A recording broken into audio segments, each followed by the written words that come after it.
শুধু দর্শক, আপনাদের প্রত্যেককে স্বাগত জানাচ্ছি এটিএন বাংলার প্রতিদিনের আয়োজন গ্রামীণফোন লিড নিউজে। আজকে লিড নিউজে আপনাদের সাথে আছি আমি সানাউল হক।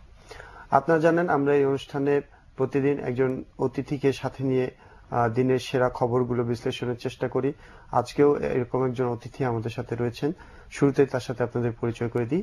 আজকে আমাদের সাথে স্টুডিওতে যোগ দিয়েছেন অর্থনীতি বিশ্লেষক ডক্টর আহসান এইচ মনসুর, যিনি পলিসি রিসার্চ ইনস্টিটিউটের নির্বাহী পরিচালক হিসেবে রয়েছেন এবং যিনি দীর্ঘদিন আইএমএফ এ কাজ করেছেন আর্থিক খাতের বিভিন্ন দিকে।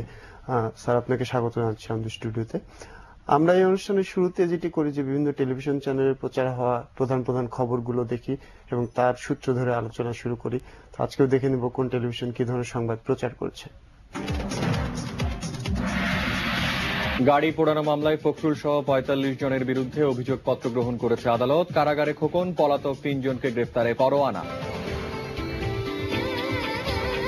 উদ্যোক্তাদের রিট খারিজ, ন্যূনতম শেয়ার না রাখলে পদ হারাবেন কোম্পানির পরিচালকরা, বিনিয়োগকারীরা খুশি। 18 দলের ৪৫ নেতার অনুপস্থিতিতে আদালতের আমলে অভিযোগ, ৩ জামায়াত নেতার বিরুদ্ধে পরোয়ানা, কারাগারে এমপি খোকন। গাড়ি পোড়ানো মামলায় মির্জা ফখরুল সহ জোটের ৪৫ নেতার বিরুদ্ধে চার্জশিট গ্রহণ, গণ আন্দোলন আর গণ অভ্যুত্থানে সরকার পতনের হুঁশিয়ারি বিএনপি। গাড়ি পোড়ানো মামলায় ফখরুল সহ ৪৫ নেতার বিরুদ্ধে অভিযোগ আমলে নিয়েছে আদালত, ব্যারিস্টার মাহবুব কারাগারে।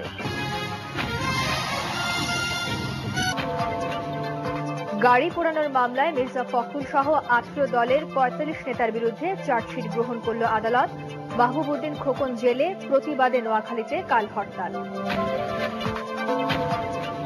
কোন পরিস্থিতিতেই হরতাল সমর্থন করে না যুক্তরাষ্ট্র। রাজনৈতিক অস্থিরতায় বাংলাদেশের ভাবমূর্তি ক্ষুণ্ণ হচ্ছে, বললেন মার্কিন রাষ্ট্রদূত।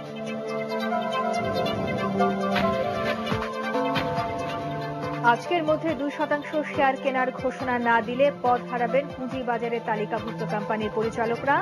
এসএসসির প্রজ্ঞাপন বৈধ, হাইকোর্টের রায়। এভারেস্ট বিজয়ী প্রথম বাংলাদেশি নারী নিশাত মজুমদার বেস ক্যাম্পে নামবেন কাল।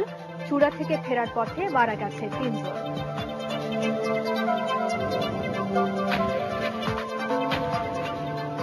এবং ইয়েমেনের সেনাবাহিনীর কুচকাওয়াজে আত্মঘাতী বোমা হামলা, অন্তত ৬৩ জন নিহত, আহত ৩০০।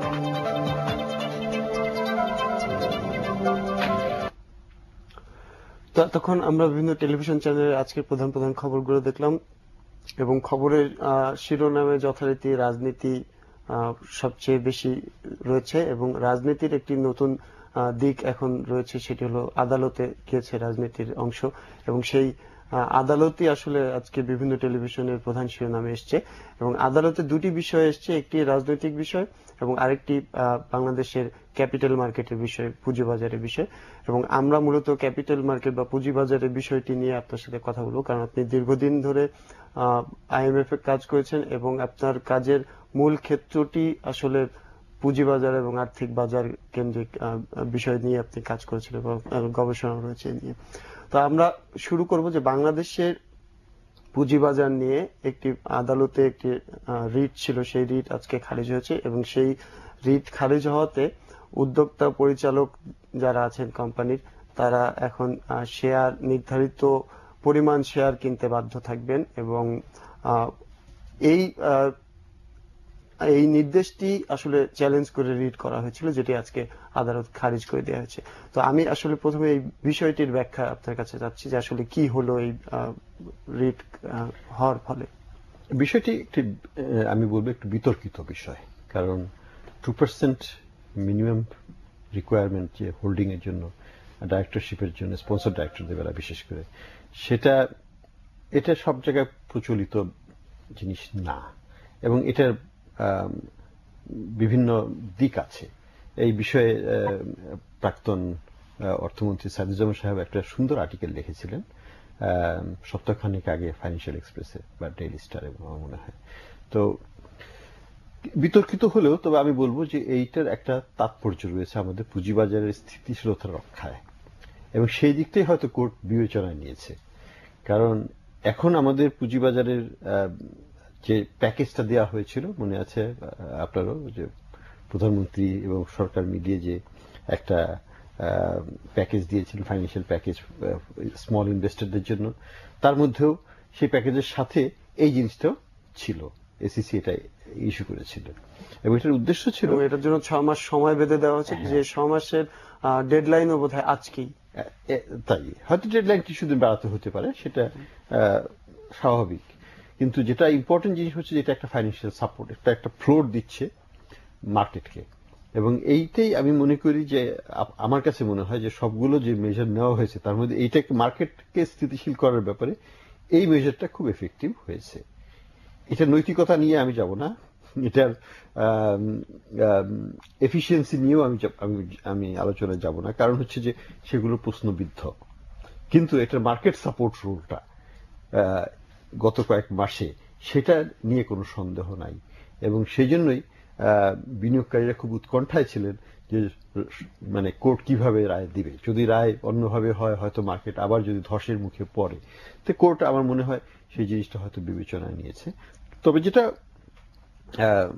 ভবিষ্যতে হতে পারে সেটা হচ্ছে যে যখন মার্কেট যদি স্টেবিলাইজড হয়ে যায়, এসিসি আবার এটাকে তুলে দিতে পারে, কারণ এটা যদিও এখন প্রয়োজন, ভবিষ্যতে কিন্তু এটার প্রয়োজন থাকবে এমন কোনো নিশ্চয়তা নেই। এবং আমার মনে হয় যে প্রয়োজন না থাকাটাই ভালো, কারণ কোনো মার্কেটকেই এই ধরনের একটা রিকোয়ারমেন্ট দিয়ে বেঁধে রাখাটা ঠিক না।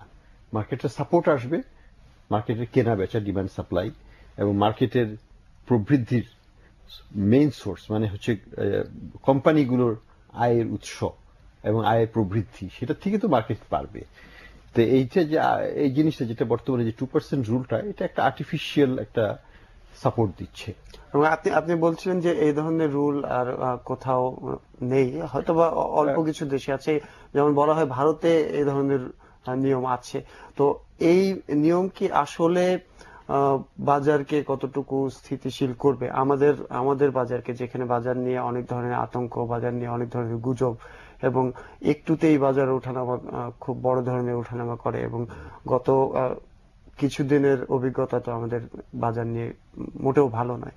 তো এই অবস্থায় এ ধরনের সিদ্ধান্ত আসলে বাজারকে কতটুকু প্রভাবিত করবে বলে আপনার মনে হয়? বাজারকে এই সিদ্ধান্তটা অনেকখানি সাপোর্ট দিয়েছে, কারণ অনেক উদ্যোক্তাকেই বেশ বড় রকমের শেয়ার কিনতে হচ্ছে বাজার থেকে, এবং সবগুলোকে অ্যাড করলে পরে একটা বড় রকমের অঙ্ক চলে আসে, সেটা শত শত কোটি টাকার। এবং এই যে একটা জিনিস, সেটা কেউ বিক্রি তো করবেই না, এবং তাদেরকে আরো অনেক কিনতে হবে। এর ফলে বাজারে একটা চাহিদা সৃষ্টি হচ্ছে, এবং চাহিদার মাধ্যমে বাজারটাকে সাপোর্ট করা হচ্ছে। তো এই জিনিসটার যখন বাজার একটা, আমি কি বলবো, এক ধরনের ধসের মুখে ছিল, তখন এটার প্রয়োজনীয়তা হয়তো ছিল, এবং আগামী কিছুদিন হয়তো থাকবে।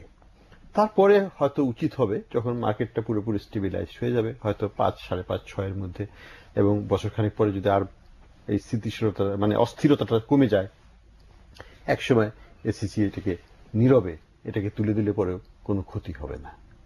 তো আজকে যখন রায়টি হয়েছে আদালতে, তখন রাষ্ট্রপক্ষের